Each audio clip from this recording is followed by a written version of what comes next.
government bench will take the lesson from today's debate on how to set better cases. We agree with that.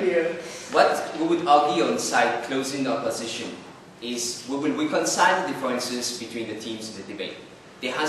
There were two contexts. First, in the context of oppressive regimes, whether suicide is something legitimate, and secondly, in the context of a liberal society, whether or not it would be legitimate in those cases. So before moving on to our two extensions which will reconcile the differences in this debate, let us look at what closing opposition had to say. First, they say that, well, we need suicides because it would destabilize autocratic regimes. This is exactly what he said. He said that he characterized those regimes as regimes which have systematic control over governmental institutions. And he also said that when people make informed decisions to commit suicide in collective groups, it would be somehow better to send a publicity to the rest of the world to gain some sympathy towards them.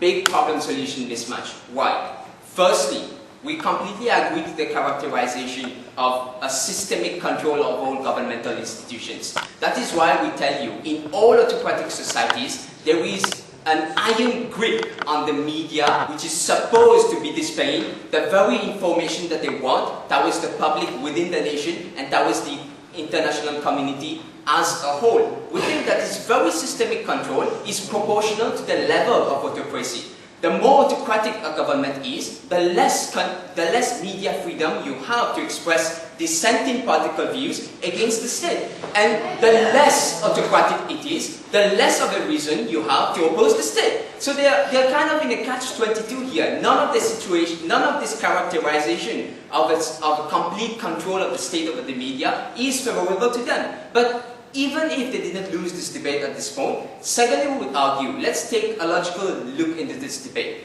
They stated that no, one man's committing suicide is not that good. Kim Heng said that we're going to do this in collective groups. Last I checked, you need as many fighters as possible to fight those oppressive regimes. I don't think that committing suicide in collective groups helps the very burden that they have decided to undertake to show us why it is better to topple autocratic regimes. And thirdly, third response towards that is the criteria that opening government set up, that is to say that it needs to send a clear message and that it has to cause no third-party harm, are violated with this idea because they want to instigate people to cause third-party harm to other supporters of this autocratic state. And secondly, we tell you that this idea that it sends a clear message isn't there because the state has control over the media and can recharacterize the suicide as something that is favorable to them. So opening government fails in their own case,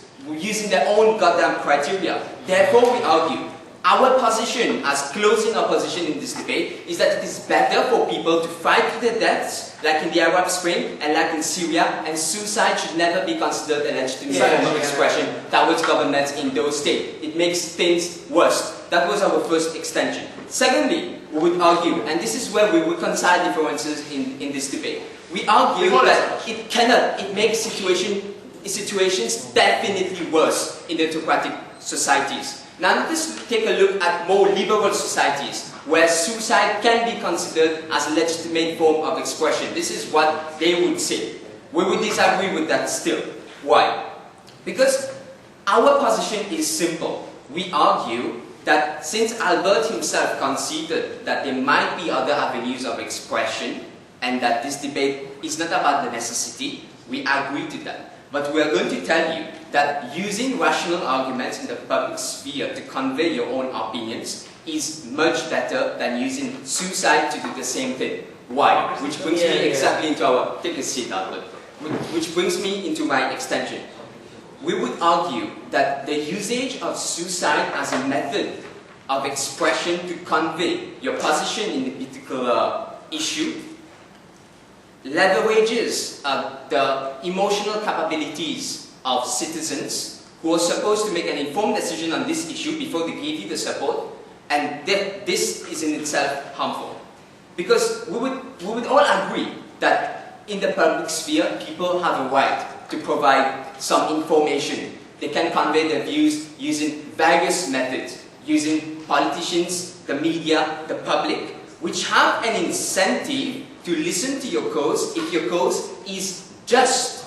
And if your cause isn't just, then there is no incentive for them to listen to you. That is why we argue that if a cause is so just as to warrant suicide, other methods are far better than suicide. But exactly why are the methods far better? We will talk to you about the harms of suicide. We would argue that when a person commits suicide, either by self-immolation, it invokes deeply rooted feelings, deeply rooted emotions. Now, that's bad for you, Albert.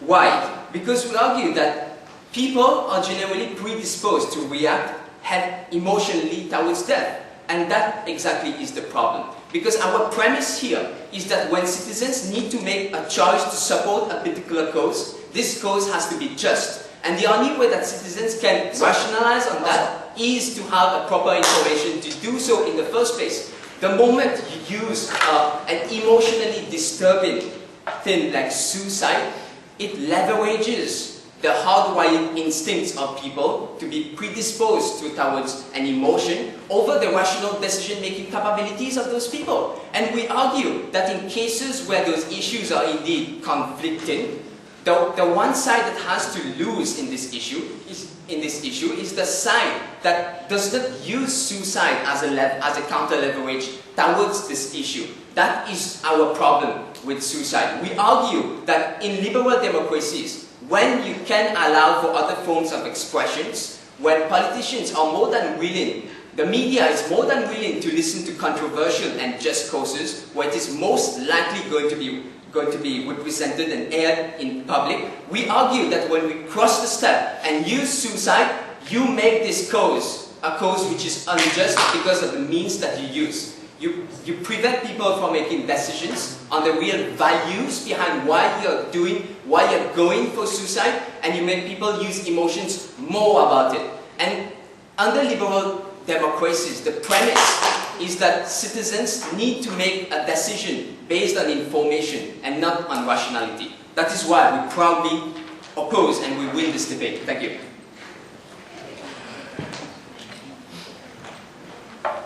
Thank the member of the commission now.